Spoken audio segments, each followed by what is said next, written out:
ассалому алайкум тамошобинони азиз, мо як барномаи вижееро барои шумо пешниҳод мекунем ки мавзӯи бисёр ҳам муҳимро фаро мегирад ва суҳбати имрӯзаи мо бо яке аз шахсиятҳои бисёр ҳам шинохиста дар Тоҷикистон, рӯзноманигор, коршиноси масоили байналхалқӣ, ҷомеъшинос, устоди азизи мо Неъматулло Умурсаидов дар суҳбати мо ҳастанд. Ташаккур ки даъвати моро рад накардед ва барои суҳбат бо мо ҳоло инҷо ҳастед. дӯстони азиз, дар ин суҳбат мо доир ба мавзӯи таҳаммулгароӣ ҳарф мезанем ва аз он мегӯем ки барои имрӯз дар ҷомеаи ҷаҳонӣ ва хоса дар Тоҷикистон таҳаммулгаро будан то чӣ андоза манфиат дорад ва барои насли минбаъдаи мо, барои ҷавонон он чӣ гуна фоида оварда метавонад. Ва устод, нахуст мо мехоҳем ки барои тамошобинон ҳамин мафҳуми таҳаммулгароиро шарҳ бидем. Умуман таҳаммулгароӣ, умуман таҳаммулгаро будан ин чӣ маънӣ дорад ва онро чӣ гуна шарҳ медиҳанд? Мафҳуми таҳаммулпазирӣ ё таҳаммулгароӣ ниҳоят доманаи фароғ дорад. Агар шарҳ доданӣ шавем ҳамин мафҳумро, якчанд ифодаи ибораҳои дигарро истифода кардан мумкин аст. Яъне андеша кардан, эҳтиром гузоштан, рӯйхотир кардан. Ҳамин мафҳумҳо ниҳоят дараҷа наздиканд аз рӯи мазмун, аз рӯи маънӣ, ба он хотир ки ҳама мувофиқи фаҳмиши худамо инҳо синоним ҳастанд. калимаҳое ки мазмуну маънишон қариб ки як. Дар ҳар шароит шояд якешро истифода мекунанд, дигарешро истифода мекунанд. Таҳаммулпазир будан яъне сабр кардан, бардошт кардан, фикри дигар касро қабул карда тавонистан, нисбати дигар кас эҳтиром гузоштан, гузоштан ба расму оин, ба дин, ба нажод, хулоса вобаста ба ҳамин ба равияи сухан дар бораи самти гуфтугӯ мо метавонем ҳар яке аз ин мафҳумро интихоб кунем. Ташаккур. Вобаста ба ҳамин муҳтаво, мазмун ки гуфтем, таҳаммулпазир будан, таҳаммулгаро будан, аслан таърих нишон медиҳад ки миллати тоҷик худ таҳаммулпазир аст. боре ба ҷои лашкар накашидааст. Ҳатто як шеъри маъруфи лоиқ ҳам ҳаст ки мо ба марзе, ба минтақаи лашкар накашидем, шамшер назадем, яъне танҳо худро ҳимоя кардем. Аз ин нуқтаи назар мо як миллати таҳаммулпазир ҳам ҳастем.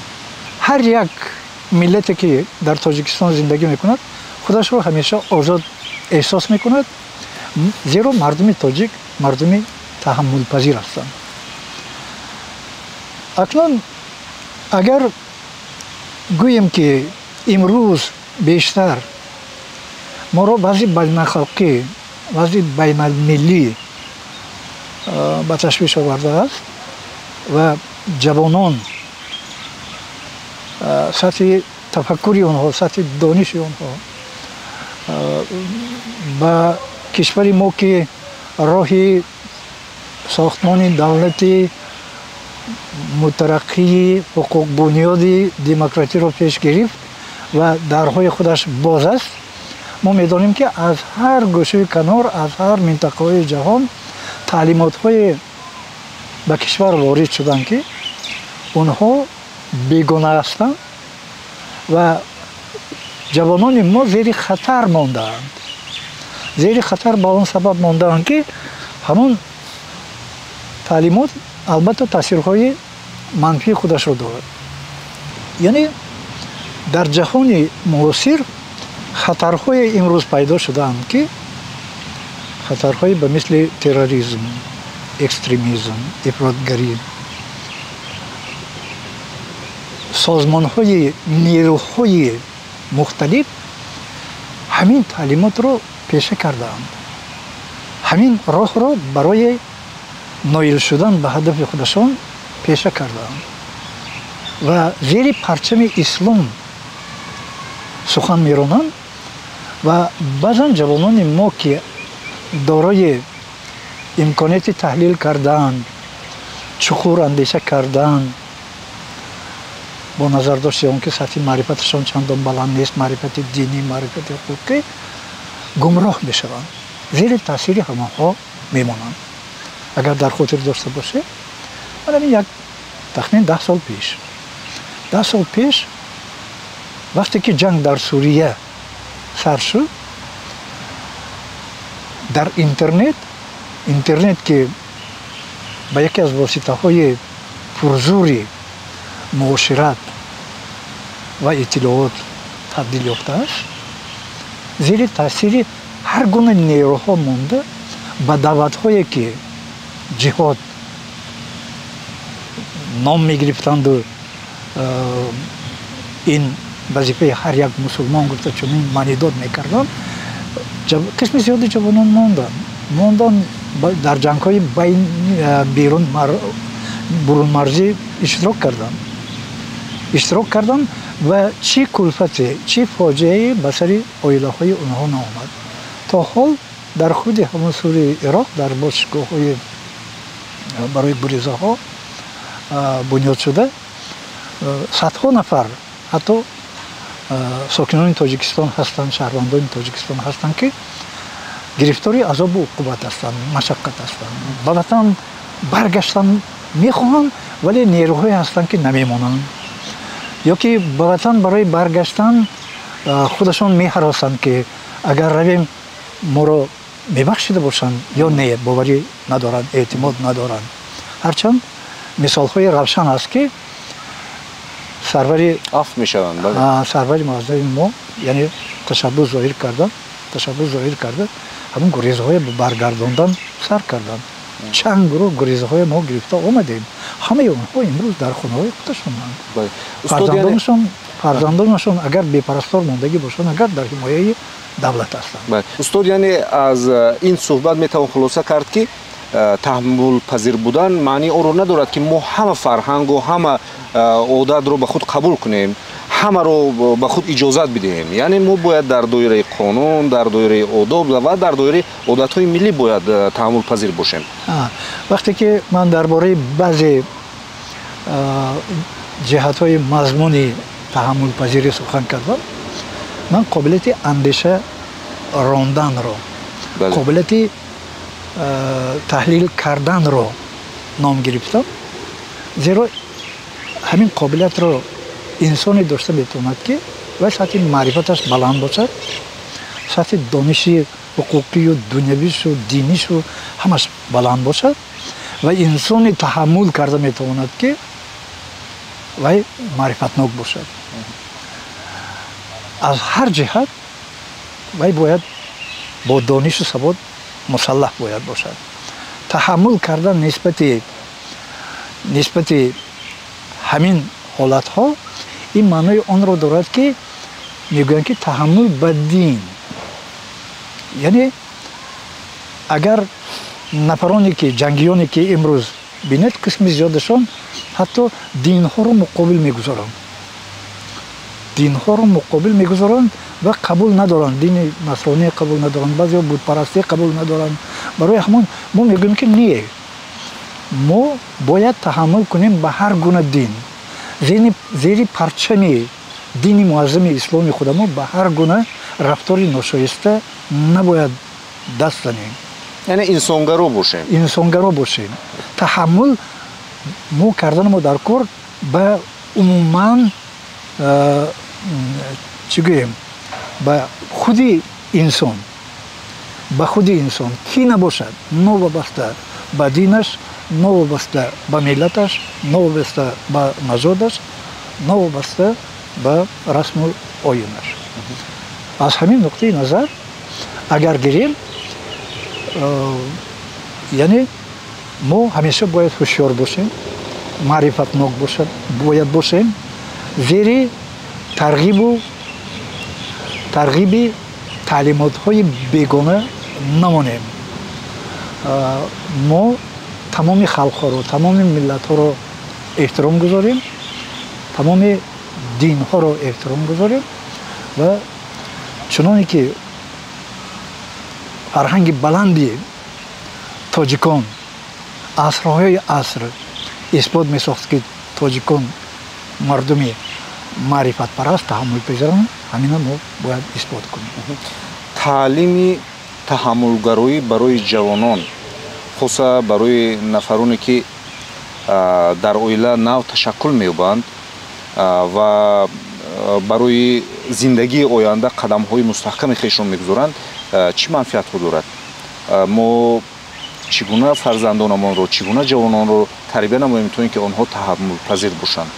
мо бояд аз рӯи қонун зиндагӣ кунем, яъне нисбати қонун таҳаммулпазир бошем, нисбати конститутсияи давлат, конститутсияи ҷумҳурии Тоҷикистон мо бояд таҳаммул зоҳир намоем. аз рӯи қонун агар зиндагӣ кунем, агар зиндагӣ мо осон мешавад. ҳатто сафарҳо ба имрӯз кишварҳои хориҷӣ барои дарёфт кардани ҷойи корӣ ташкил карда шуда истода, бе дониши забонҳои хориҷӣ душвор аст. барои ҳамон дар мактаб мо таҳаммул кардан мо дар кор ба он ки ҳамон талаботи барномаи таълимро пурра иҷро кунем, хонем, забонро омӯзем. мо таҳаммул кардан мо дар кор ба падару модар, мо таҳаммул кардан мо дар кор ба калонсолон, мо таҳаммул кардан мо дар кор ба омӯзгор ва гуфти онҳоро, панду ҳикматҳои онҳоро гӯш кардан мо дар кор аст. барои ҷавонон ҳамин чиз муҳим аст. имрӯз ҷавонон, каме пеш қайд кардам ки интернет ин воситаи бузург шудааст. имрӯз қисми зиёди ҷавонон пурра ҳама рӯз дар интернет мешинанд. ва дар интернет таълимоти бегона хеле бисёр аст. пеш аз ҳама онҳо бояд ба қонунҳои кишвар, ба расму оини худамо таҳаммул чӣ кунанд. аз интернет чизе ки барояшон лозим аст, барои ҷудо карда гирифтан, ба сатҳи маърифатнокишон бояд баланд бошад. қобилияти андешаронишон хуб бошад ки онҳо бада аз нек фарқ карда тавонанд ва ҷудо карда гирифта тавонанд. агар дар худи дохили ҷомеа ихтилофҳо вуҷуд надошта бошад, ихтилофҳо ба миён набиёянд, заминаи муноқиша, заминаи бадбинӣ агар ҳамаш барҳам хӯрад, он вақт ҷавонон мусаллаҳ мешаванд, ҷомеа устувор мешавад. ҷомеа агар муноқиша рух надиҳад, ҳамон қадар рушду тараққиёт осонтар мешавад, хубтар мешавад. барои ҳамон дар бораи ҳамаи ин чизҳо ҳатман андеша рондан дар кор аст. устод, чун инҷо сухан дар бораи ҷавонон рафт, дар бораи муносибатиашон бо зиндагӣ, муносибатиашон ба ҳаёт, ба падару модар, ба оила рафт, инҷо мехостам як суоле кунам ки имрӯз дар шабакаҳои иҷтимоӣ, дар мақолаҳо ва дар баъзан ҷойҳои ҷамъиятӣ аз он гуфта мешавад ки имрӯз воқеан ҷавонҳо волидайни хешро таҳаммул кардан наметавонанд, ё ин ки бо фикри онҳо розӣ нестанд ва ё ин ки онҳоро бо фикрҳои кӯҳна доштан айбдор мекунанд. хулас як баъзан ҷавонҳое ҳастанд, пайдо шудаанд ки имрӯз аз рӯи таълимоти гӯем анъанавии мо, миллии мо роҳ пеш намегиранд. ва албатта шумо сабабашро гуфтед ки ин сабабаш интернет аст. ва чӣ бояд кунем? ман мегӯям ки ин чиз албатта табиист ки онҳо зиёдтар меомӯзанд, зиёдтар медонанд, ҳатто падару модаронро кӯҳнапараст гӯянд. акнун дар ҷомеаи худаш ҳамин хел шудааст ки ҳар чизи нав бо душворӣ қабул мешавад. ва ман худам шахсан аз бисёр ҷиҳат бо падару модарам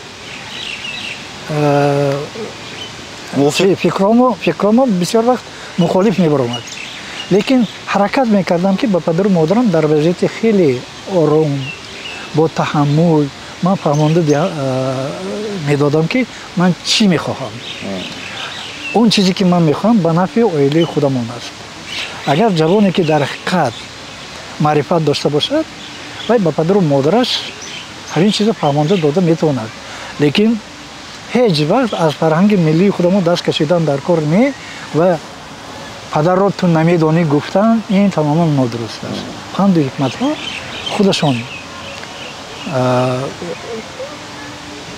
خودشون دلیل اون هستند که ملت ما پیش از همه چیزی قیمتش این پدر و مادر است. برای همون از پدر و مادر دیگر چیزی قیمتتر وجود ندارد. پدر و مادر ما رو تربیت میکند، تمامی وجودش رو بخشیده از پدر و مادر. ما چخیل پدر و مادر رو احترام نکنیم. رنجانیدن در کار نیست. اساسناک کرده اگر حق به جانب همان جوانی باشد فهماند. ولی قسم زیادی جوانان آخر اونها اساسناک کرده نمیتوانند.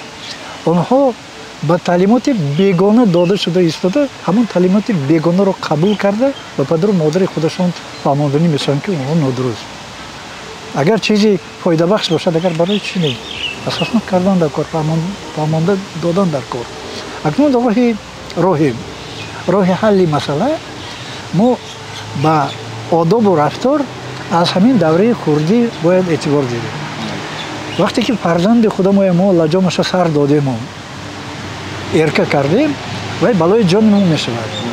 یعنی از لحظه های اول ما باید برای درست هدایت کردن در کار که نسبت به کلانسال احترام گذارد، نسبت به پدر و مادرش احترام گذارد. در مکتب هم پیوسته درس های تربیوی باید برگزار شوند. آموزگاران حتما هر روز اگر یادداشت شوند، اگر خیلی خوب میشود. وقتی که نفری از کلانسالان در کوچه به یک مکتب بچه ایراد میگیرد، وی همون چیز قبول کرده نمیتوند. اگر 10 نفر کلانسال اگر به وی ایراد گیرد، اگر وی میگوید که یک نفر نگفت کو 10 نفر گفتند، یعنی من کاری نادرست کرده است، باید من اصلاح شوم. باید اصلاح شوم. یعنی راههای حلش همین است.